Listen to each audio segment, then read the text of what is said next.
आइए एक भजन, इस भजन को हमारे जलोटा जी ने गाया है।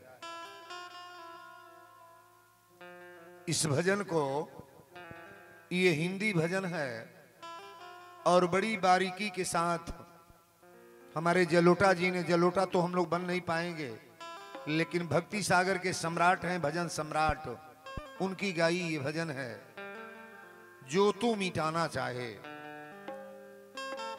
अपने जीवन का कष्ट व्यक्ति अगर मिटाना चाहे तो भगवान के शरण में आ जाए, ये भक्ति का बोल है। एक निवेदन और करेंगे। तुलसी बाबा रामायण में लिखे हैं, आप जितना भी व्यवस्था अपने पास बनाए हो, नाथ सकल संपदा तुम्हारी, मैं सेवक समेत सुत नारी। अगर परमात्मा को समर्पित कर रहे हो तो आपके जीवन में किसी प्रकार की कोई कमी होने वाली नहीं है। हम लोग क्या रहते हैं, अब किसी से पूछा जाए तो कहेंगे बाबा बेटा हमारा है, ये खेत हमारा है, घर हमारा है, ये बगीचा मेरा है, बाबा ये लड़का मेरा है, ये नाती मेरा है। हमारा है कुछ नहीं। आप ऐसा जरूर कहें कि तेरा तुझको अर्पण क्या लागे मेरा। सारी वस्तुओं को परमात्मा को समर्पित करने का प्रयास करो आप। आइए हिंदी भजन और भजन के बाद डायरेक्ट कथा में चलेंगे।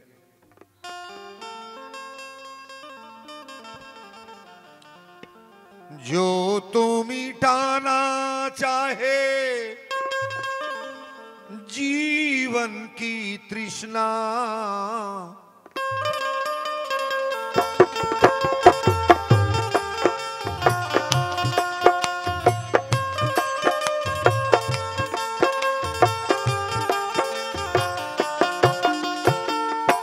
जो तू मिटाना चाहे जीवन की तृष्णा, जो तू मिटाना चाहे जीवन की तृष्णा, सुबह शाम भूल बंदे कृष्णा कृष्णा कृष्णा।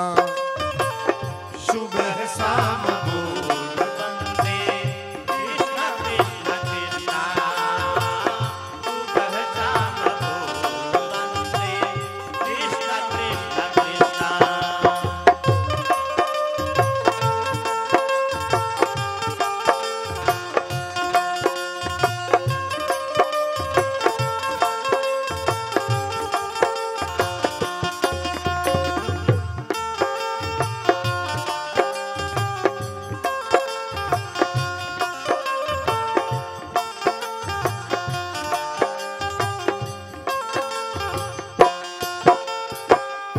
कृष्णा नाम पावन पावन, कृष्णा नाम प्यारा प्यारा, जो न बोले कृष्णा कृष्णा जग में वो हारा हारा।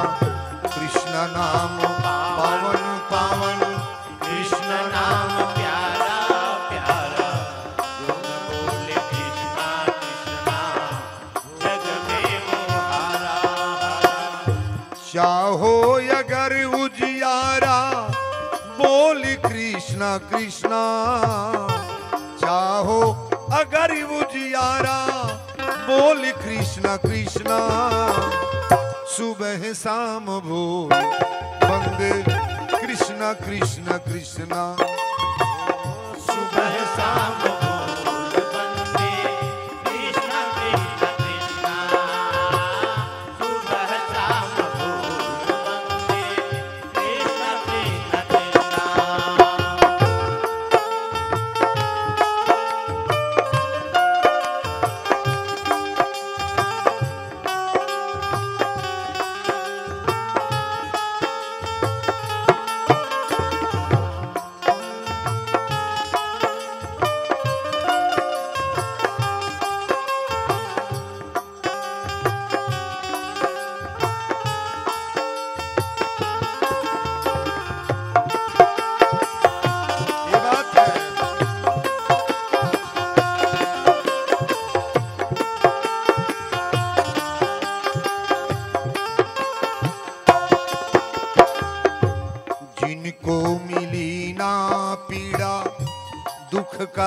दर्द क्या जाने जो न बोले कृष्णा कृष्णा, दिल का भरम क्या माने जिनको मिली ना पीड़ा, दुख का दर्द क्या जाने, जो न बोले कृष्णा कृष्णा, दिल का भरम क्या जाने।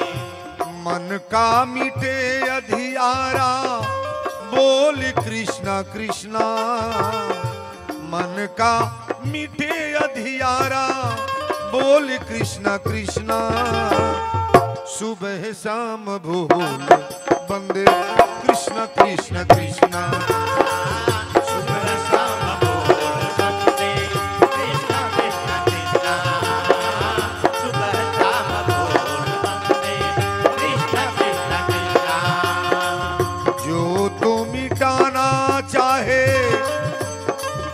जीवन की तृष्णा, तू मिटाना चाहे जीवन की तृष्णा, जो तू मिटाना चाहे जीवन की तृष्णा, सुबह शाम भूल बंदे कृष्ण कृष्ण कृष्णा, सुबह शाम बोल बंदे कृष्णा कृष्णा कृष्णा, सुबह शाम बोल बंदे कृष्णा कृष्णा कृष्णा, सुबह शाम भूल बंदे कृष्ण कृष्ण कृष्णा। जो तू मिटाना चाहे जीवन की तृष्णा, सुबह शाम बोल बंदे कृष्णा कृष्णा,